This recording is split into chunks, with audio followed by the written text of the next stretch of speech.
Oi, gente. Olha nós aqui de novo. E hoje falando a respeito também do período arcaico. Só que hoje nós vamos deixar a cidade de Atenas e vamos começar a considerar a exceção das cidades gregas. Vamos conversar a respeito da cidade de Esparta. Esparta, que é uma cidade de origem dórica. Esparta, que fica exatamente na palma da mão, naquela mão espalmada que parece o mapa da Grécia, na região chamada Peloponeso, planície da Lacônia, sendo inclusive aquilo que nós chamamos de uma cidade de origem dórica. São os dórios que vão inclusive predominar na cidade de Esparta. Vamos dar uma olhadinha então agora qual é a localização das duas principais polis, daquelas polis que nós estamos trabalhando com vocês aqui em aula. Olha só, de um lado você tem a cidade de Atenas, Atenas colocada no dedão da mão espalmada, que é a região da Ática, e Esparta colocada aqui, ó, no Peloponeso, tá? Na palma da mão. Agora, vamos começar considerando o seguinte: por que Esparta é uma cidade diferente? E para a gente começar a entender isso, basta você dar uma olhadinha aqui. Olha só, a cidade de Esparta é uma cidade que está numa região onde o relevo permite a existência de uma planície um pouco maior. A planície da região da Lacônia é um pouco maior e tendo terras mais férteis. Traduzindo, para o espartano, a atividade comercial não será tão vital como é para o caso de Atenas. E isso é um dos elementos que faz com que a cidade de Esparta comece a desenvolver características diferentes. Se ela tem uma planície um pouco maior, mais fértil, obviamente a principal atividade econômica será a agricultura. Estamos falando de agricultura, falamos de terra. Terra é uma riqueza imobiliária. Ora, quando a riqueza, a base da cidade é a terra, a base da riqueza é a terra, essa riqueza imobiliária, você vai ter então que grupos sociais? O proprietário da terra, o não proprietário da terra, que é aquele indivíduo que não tem a terra, mas é livre, e você tem o servo, você tem o escravo. Tá? A viabilidade de movimento entre esses indivíduos é muito pequena, não é que ela não exista, ela é menor do que numa atividade comercial marítima. Em função disso, nós podemos visualizar três grupos claros dentro da cidade de Esparta. Os esparcíatas, que são os descendentes dos dórios, os indivíduos que detêm a terra. Nós temos os periecos, os que moram na periferia da cidade de Esparta, e os elotas, que são os escravos da cidade de Esparta. Tá? Quer dizer, grupos claramente definidos. Portanto, mencionamos aí uma sociedade estratificada, que quer dizer uma sociedade bem dividida. Ora, se a terra é a fonte de riqueza, a sociedade possui grupos nítidos, e nós sabemos que quem detém o poder econômico detém o poder político, obviamente nós estaremos falando que o proprietário da terra será aquele que governará a cidade de Esparta, o grupo dos proprietários de terra. Portanto, nós teremos aí uma oligarquia. Acompanhe aqui com a gente, então, as principais características da cidade de Esparta. Olha só, economia agrícola, tá? Terra, principal fonte de riqueza, sociedade estratificada, sociedade bem dividida, e uma forma de poder, uma forma de governo oligárquica, o governo de um grupo. Todavia, nós observamos que Atenas teve evolução política onde as formas de governo que se sucederam foram a monarquia, a oligarquia, a tirania e a democracia. Esparta, gente, vai começar também com uma monarquia, vai chegar à oligarquia e para na oligarquia. A pergunta, então, agora a ser colocada é a seguinte: por que Esparta não chegou à tirania, não chegou à democracia? Quais são os dados que fazem com que Esparta pare no regime oligárquico? E a resposta a essa nossa dúvida fica ligada à própria estruturação da cidade, que é uma estruturação bélica. Como você vê aqui na nossa ilustração a respeito do Pancrácio, a violência, a guerra, o militarismo virá a ser uma das grandes características dessa cidade.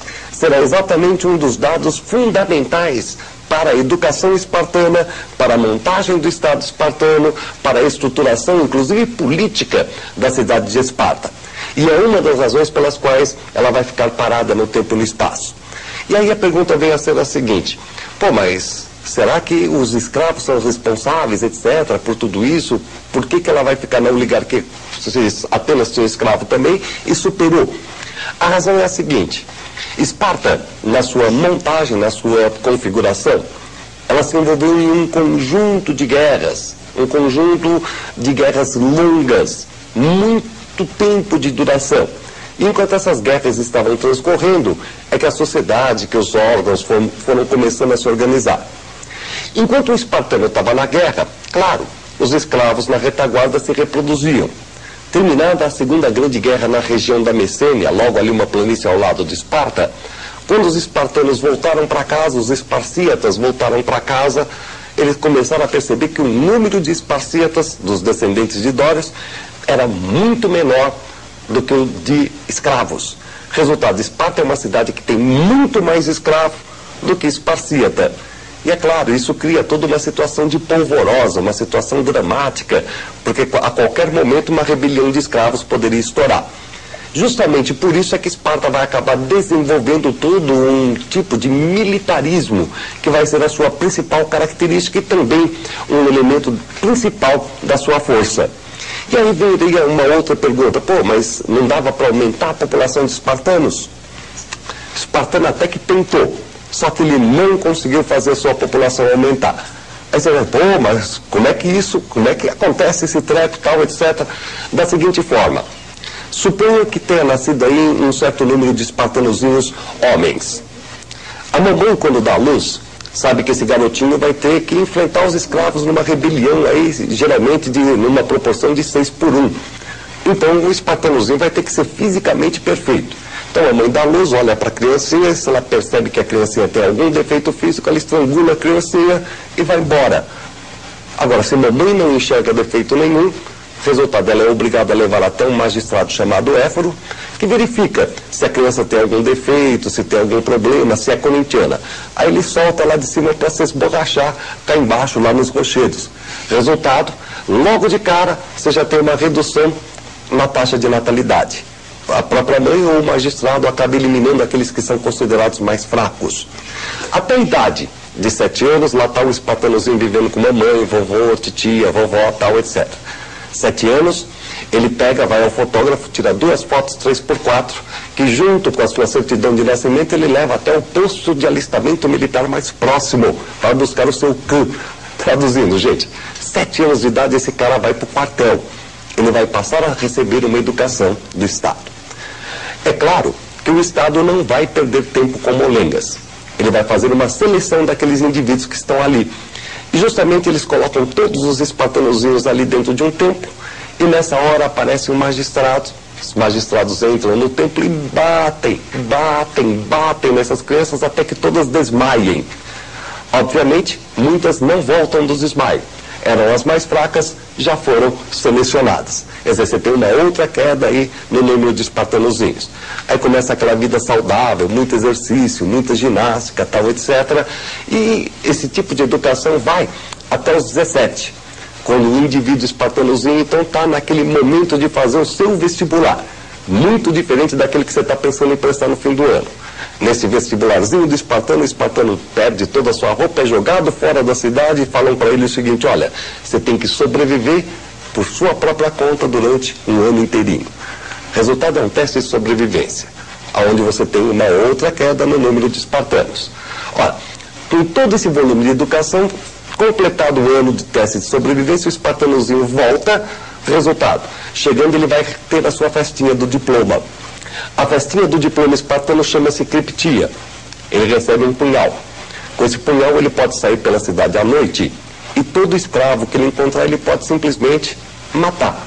Agora, se o escravo for mais forte que ele, pode matar o espartano também, porque não acontece nada com ele. Muitas vezes ele até ganha liberdade matando um espartanozinho. Resultado, você percebe, se tivessem nascido, vamos supor aí, 8.000 espartanozinhos, no final dessa educação toda sobravam no máximo uns 500. Portanto, a taxa de natalidade espartana não é grande e a população quase sempre permanece a mesma. Quando o número de escravos cresce, eles simplesmente faziam matanças para manter a proporção média aí de 6-1. A mesma coisa acabava acontecendo com as mulheres também. Acreditava-se que uma mulher fisicamente perfeita geraria filhos fisicamente perfeitos. Resultado, nós vamos ter então a mulher espartana com uma participação maior na vida da cidade que nas demais polis da Grécia. Apesar do militarismo espartano, nós vamos ver a mulher aí tendo um certo número de privilégios maior do que nas demais polis gregas. Assim sendo, Esparta vai acabar tendo um conjunto de características muito próprias dessa cidade. Olha só quais são essas características. Em primeiro lugar, um forte militarismo, em função, fundamentalmente, desse maior número de escravos, desse maior número de lotas que a cidade possui. Para manter o regime do jeitinho parado que nós vimos aí, o espartano desenvolve também uma xenofobia. O que é a xenofobia? A aversão às coisas estranhas, a aversão ao estrangeiro, a aversão ao estranho, a aversão ao estrangeiro, que poderia trazer ideias diferentes para a cidade. Aí você vai dizer, pô, mas não existia aquele que era mais rico, aquele que era mais pobre e tal? Entre os espartanos isso era difícil, gente. Por quê? Porque eles eram chamados de homoioi, eles eram os iguais. Não havia possibilidade de você ser um grande proprietário. Por quê? Porque as terras, elas foram divididas assim, mas em lotes chamados cleros, e todos esses lotes eram estatais. Resultado, a cidade de Esparta vai acabar parada no tempo e no espaço. A sua oligarquia vai revezar aí no poder uma série de instituições, uma série de assembleias que, na verdade, lutam para manter aquilo que é a cidade de Esparta. Toda essa estrutura militarista, essa xenofobia, toda esta fórmula que faz com que Esparta fique dobrada sobre si mesma, parada no tempo e espaço. Chegando a um momento em que nós estamos terminando o período arcaico, Esparta vai se apresentar para um novo momento histórico como uma cidade relativamente ultrapassada no campo político, porém muito forte no campo militar. Antagônica em relação a Atenas, essas duas cidades virão a se defrontar mais tarde. É o que a gente vê com vocês na próxima.